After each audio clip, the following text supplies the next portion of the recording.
No bunks and this kind of party action going on? Are you kidding me?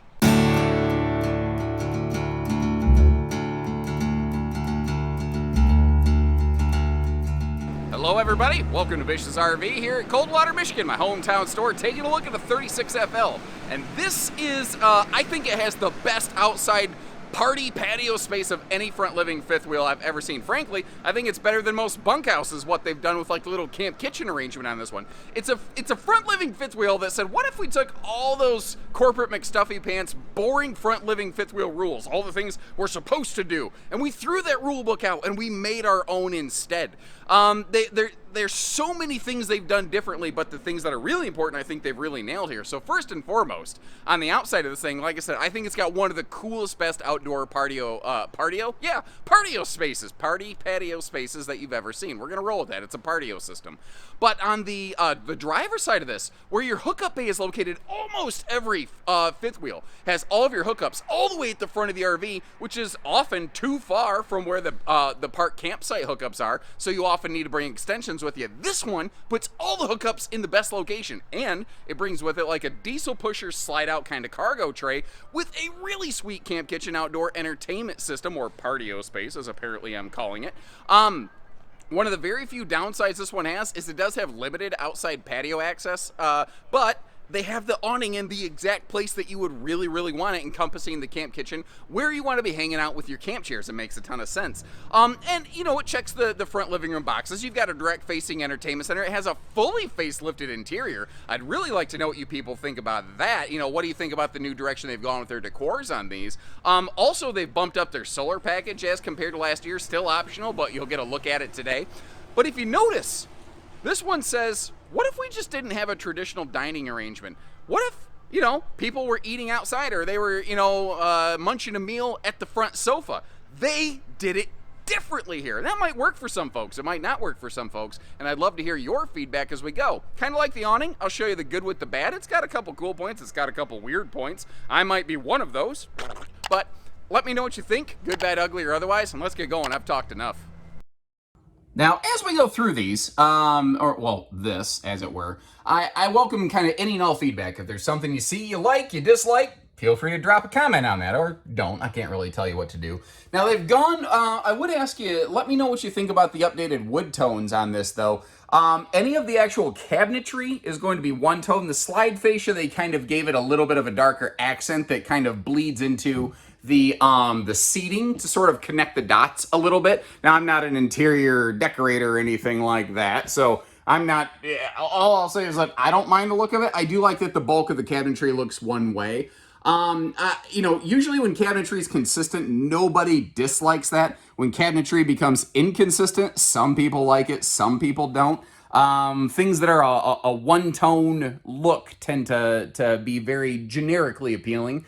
As opposed to Tommy Two-Tone, who was more of a one-hit wonder despite having two in his name. So, moving upstairs here, it's kind of nice that it's sort of, you know, open to the downstairs area, but yet with this sort of like, you know, division wall right here. One of the nice things about front living rooms is they really create a clear separation of living room to kitchen. They've got the little simulated kind of floating elevated steps right there.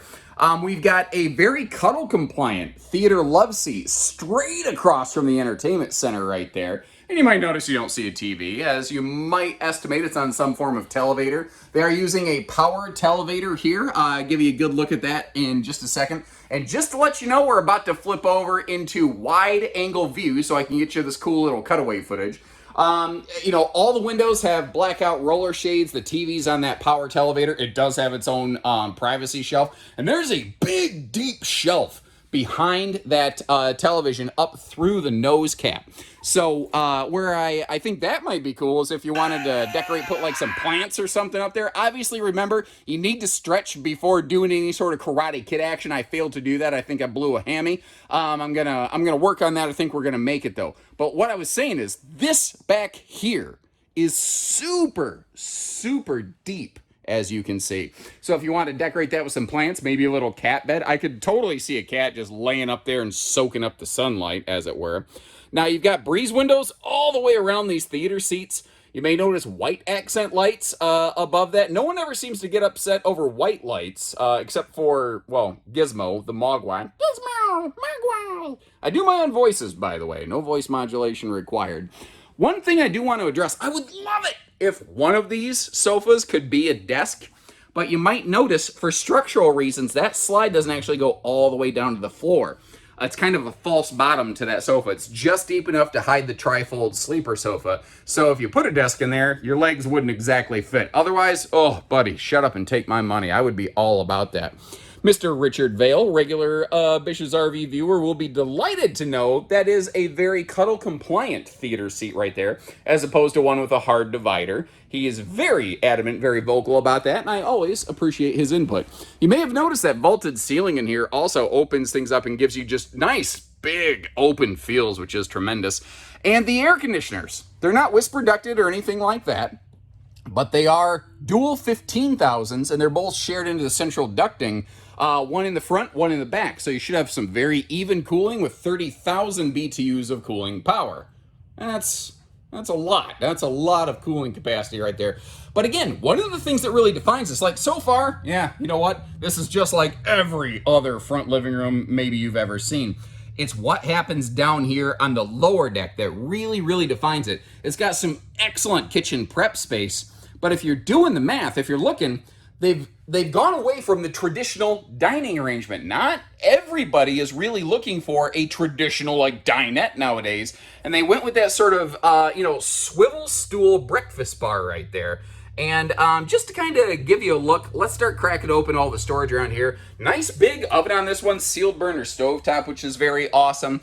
Working our way around here, you see there's surprisingly good storage in this kitchen because it does not have a slide in the kitchen, on the door side anyway. When the wall doesn't move, it allows them to have bigger windows, bigger storage, better almost everything, in my opinion, anyway. Oh, yeah, and we've got ourselves a half bath right here. But this is also a bath and a half model. And I'm not going to lie, I'm still too much of a child to not laugh whenever I say the word butt and bathroom in the same sentence. Neither here nor there.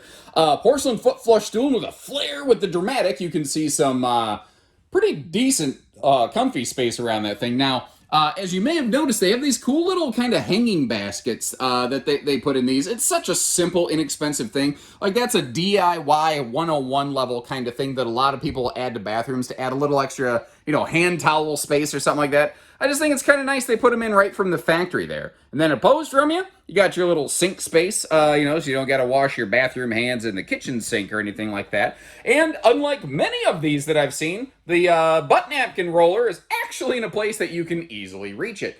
Now, something I didn't really do a good job of showing you, and I'm about to pan you straight up just to give you an idea. Some people will get motion sick when I do this, so I want to let everybody know. This does have one of those big kind of fantastic fans here in the kitchen area, for helping exhaust extra, cooking heat or just airflow or anything like that. And it has a wall controller over there by the half bath, so you don't have to be Johnny Stiltlegs to reach yourself up there. I don't know who Johnny Stiltlegs is. I'm neither here nor there. Big window, yeah! Big window, yeah! No window. It just...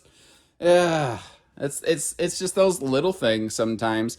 Now, they don't get into the fancy digital command centers. They just have buttons. You walk in, you turn the lights off and on. You run the slides, you run the awnings, all right here. It's pretty straightforward, pretty simple. Now, on the lower deck, you've got hydraulic slides. Sorry about that. Quick clarification on that. I see too many RVs. I think the Sierra Piper fifth wheel, Sierra Sandpiper was in my head. Neither here nor there, sorry. This floor plan, every slide is electric. On your upper deck, you've got a button for each slide here. On the main control panel, you have a button for your rack and pinion kitchen slide and your bedroom slide. So 4 slides on this model, 4 different buttons, all electric. Sorry about that. And then there's an electric slide here in the bedroom. Not the dance, mind you. Last time I tried dancing, well, it ended up about the same way that my little Karate Kid kick ended, with me blowing a hammy. Same ceiling and vaulted space that you have in the living room area there. And this right here, this is an Olympic queen. It's 80 inches long. It's 66 inches wide. Now, it's an uncommon but actually recognized standardized bed size. Finding sheets for it or a replacement mattress is less common, but not impossible. One of the cool things here, though, is they built this with a huge bed slide. Notice how even with the bigger bed, you've got a side stand over there. And it's not just on the one side, it's on both. And I purposely shoved the mattress off to the side so that you could get the idea that if you did want to put in a wider king bed, you actually have the room to do that. From the hip, I'm willing to bet you could put about a 72 by 80 in there without monkeying around with anything. Now, I'm standing in the bedroom doorway. If you flipped around the other direction, you can see you've got that sliding privacy door right there. The big window that you were looking at, that does have a roller blind. Then there's this like interesting pocket above the half bath. What would you put up there? Because it doesn't really like have a door or anything like that. It doesn't have power outlets in there that I was able to notice. It does have that light that I was stupid enough to stare directly at when I turned the thing on, but hey, neither here nor there. If you do add a TV to the bedroom, I'm shooting from the hip with that size. 40 inch maybe could fit up there without needing to get cute and modify anything. And you may have noticed sealed edge thermal foil countertops where you don't have solid surface in this camper. Some great dresser linen space there as well. Now moving back here into the full rear bathroom ensuite. This is I like these. I love these big rear bath jobs like this. They are large and in charge. They're like Charles in charge of our days and our nights. Now, I'm going to give you a split view. Over on the left, that's a stackable, capable washer, dryer, or closet. And on the right, you saw that there was just generic drawer space and potentially an additional linen closet or hanging closet, because the bedroom has very limited hanging storage. That is one of the major hiccups with these bath and a half kind of fifth wheels. They very quickly eat into potential, hanging storage. Now, with that vaulted ceiling, again, the headroom up here is excellent. There is a little seat in that shower that I'm just at a bad angle to try to capture. Let me actually wrap around the corner here. I will say, if you are a big booty Rudy, yeah, it's probably not going to fit very well. But frankly, I think I'd use that shelf as a place to like keep, soap and shampoo bottles, if nothing else. That toilet paper roller is, if you got long arms like mine, it's not too far away. If you're a little bit smaller, it might be a little bit difficult to reach. But similar to before, very comfortable space around this one. And as you see, you've got that, either breeze or viewing window back here. I think most people are probably going to keep that blackout shade pulled most of the time. And it's a single vanity, but they still, churched it up with the double. It almost gives this bathroom like a face. That almost looks like two eyes staring at me with some eyebrows above. I don't know. Maybe I'm crazy like that. Now, they don't use the bigger bath fan here, but it does have a built-in rain cover that we'll get to see when we go outside. Now, for all the awesome qualities of this RV, I'll be frank, the road mode leaves something to be desired. This is an amazing RV if, you're going to get there and spend a lot of time set up. If you want to make travel stops along the way, you're going to see real quick, this might not be the ideal RV for you, but I'm going to make sure that you get to know that stuff before you spend your money.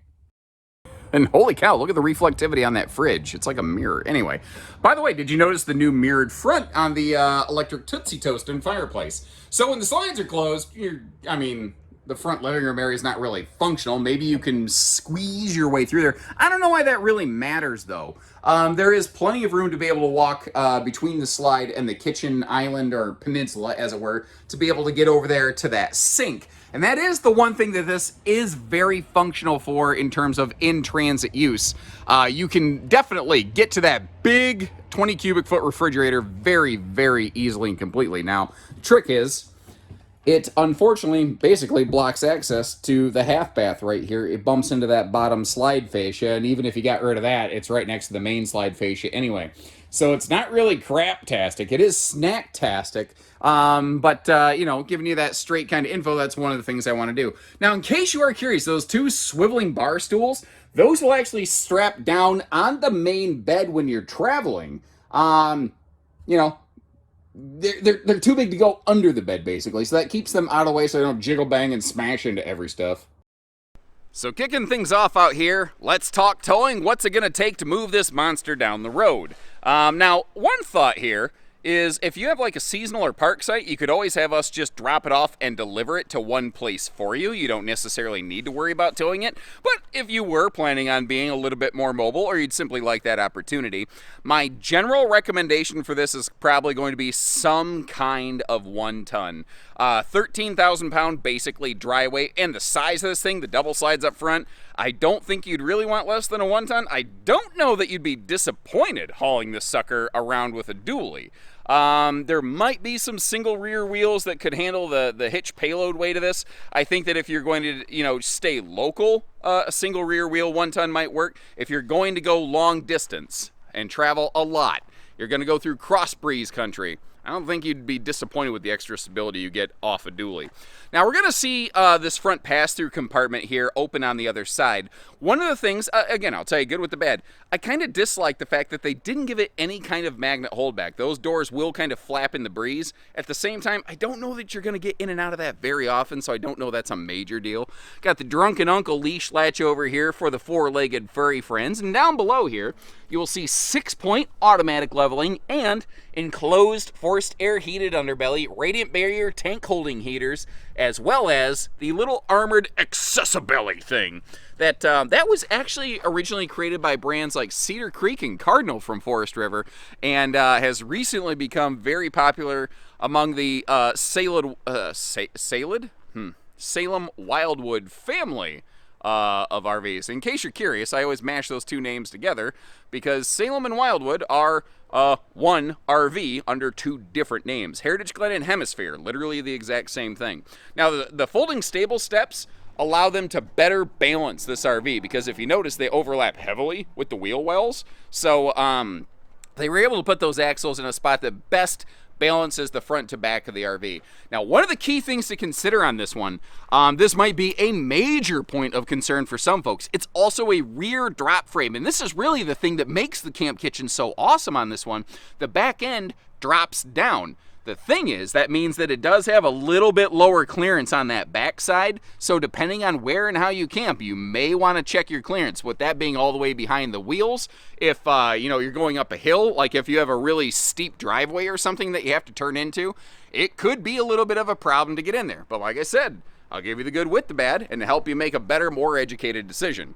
Now, this is almost an exact replica of the front pass-through storage compartment. So really, you've got like two, plus there's more storage in the back side of this thing.